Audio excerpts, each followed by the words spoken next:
Apakah kita bisa minjem lagi di aplikasi pinjol yang lain jika kita sudah pernah telat bayar atau gagal bayar di Akulaku?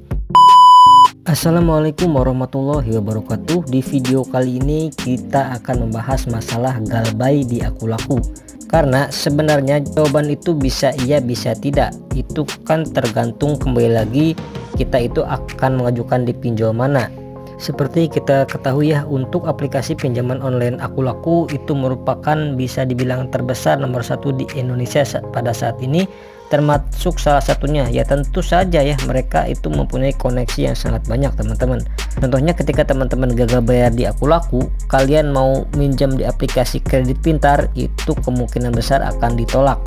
Ya bisa dibilang kerjasama atau apa yang mereka lakukan antara aplikasi Akulaku dan kredit pintar. Tapi yang jelas mereka bisa mengakses data tersebut ya, mungkin karena Akulaku sudah melaporkannya ke AFPI, atau mungkin ada semacam jaringan ya, kayak saling support sana sini ya, kita nggak pernah tahu ya teman-teman. Tapi rata-rata memang seperti itu untuk aplikasi pinjol yang legal yang sudah resmi di OJK, bahwa dia itu galbay di Akulaku sudah 5 hari tapi masih saja bisa minjam di aplikasi pinjol yang lain.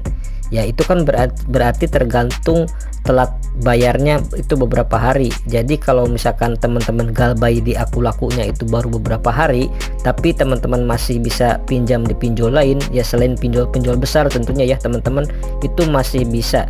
Nah jujur ya teman-teman, kita nggak pernah tahu jika teman-teman sudah galbay misal 3 bulan, itu rasanya ketika teman-teman akan mengajukan di aplikasi pinjaman manapun, itu pasti akan sulit mengajukan pinjamannya, karena ya sudah jelas ketika teman-teman galbay itu kan seharusnya tidak memenuhi syarat untuk dicairkan, karena ternyata banyak pinjol-pinjol itu sulit sekali mendapatkan pembayaran atau pelunasan kurang dari 90 hari setelah terlambat peminjamannya. Artinya ada pinjol nih teman-teman, sampai 70% dari nasabahnya itu nggak bisa bayar setelah lewat 90 hari. Ya mungkin kalau misalkan pinjol yang lain telat bayar itu kan nggak sampai 90 hari udah dilunasin. Nah ini ada beberapa aplikasi pinjol legal yang 90 hari udah lewat tapi masih di bawah dari 70% tingkat pembayarannya. Nah, data busuk pinjol, data pinjaman online teman-teman katanya bisa dihapus dan teman-teman akan otomatis lunas. Terkait solusi gagal bayar pinjaman online. Nah, ini mungkin hal-hal seperti ini perlu kita perhatikan teman-teman. Siapa yang menyebarkan hoaknya dan siapa yang menyebarkan informasinya. Apakah itu fakta, apakah itu benar atau enggak? Ini harus kita pelajari dan kita cari tahu ya teman-teman, kita harus kaji ulang.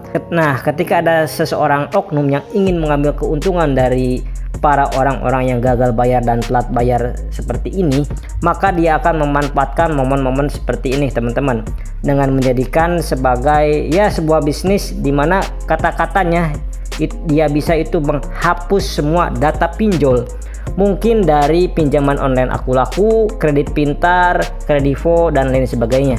Jadi hutangnya itu otomatis lunas dengan membayar tagihan ya teman-teman, sebesar kurang lebih sekitar yang saya dapatkan informasi sebesar 250.000 ya teman-teman. Nah kalau menurut saya pribadi ini 1000% nggak mungkin ya teman-teman. Kenapa? Ya bisa jadi kan ini cuman modus penipuan aja teman-teman.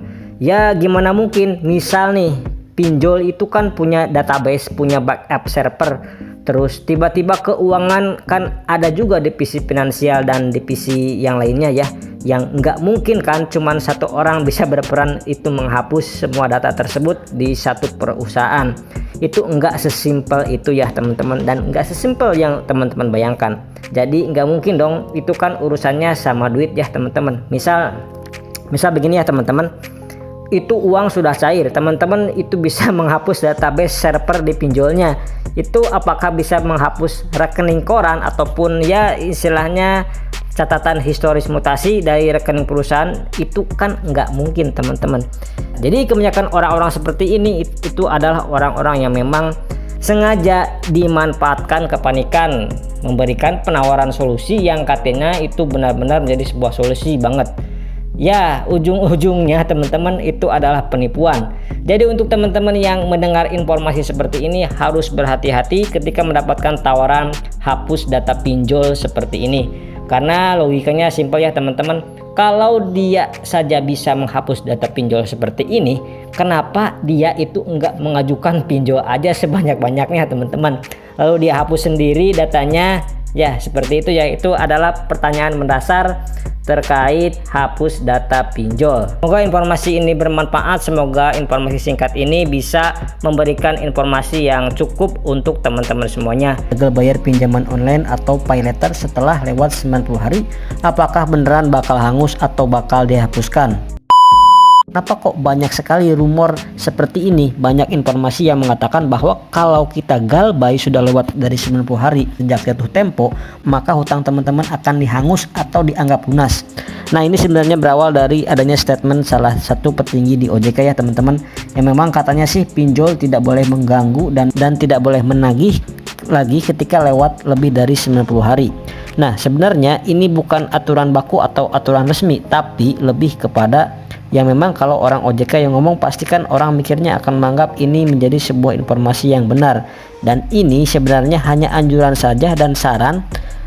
Mungkin baiknya memang seperti itu. Jadi kalau sudah telat bayar ke 1 sampai ke 90 bolehlah itu pinjol tersebut menagih terus menelepon dan lain sebagainya. Tapi kalau lewat dari 90 hari baiknya pinjol itu stop untuk menagih, dan pinjol itu langsung memberikan sebuah sanksi, yaitu masuk ke slik OJK, dimana ini merupakan sanksi yang terberat.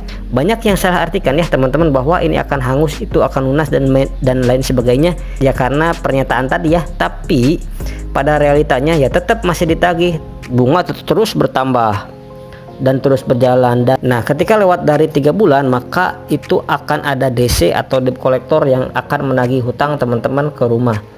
Artinya ini bukan aturan khusus yang mengatur akan hal tersebut. Mudah-mudahan informasi ini dapat mencerahkan teman-teman semuanya. Sekian dulu di video kali ini, saya pamit. Wassalamualaikum warahmatullahi wabarakatuh.